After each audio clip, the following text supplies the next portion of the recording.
కాడు వీడు అర్జునుడు కాడు ప్రజలందరిలోన ఒకడు సామాన్యుడు వీడు అభిమన్యుడిలాగా వీడు అర్థజ్ఞాని కాడు అర్జునుడికి ఆనాడు శ్రీకృష్ణుడు తోడు ఎవ్వరంటలేదు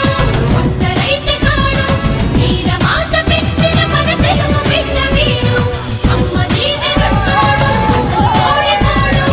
ఎంత శత్రువైనా అంతు తీర్చుతాడు శక్తి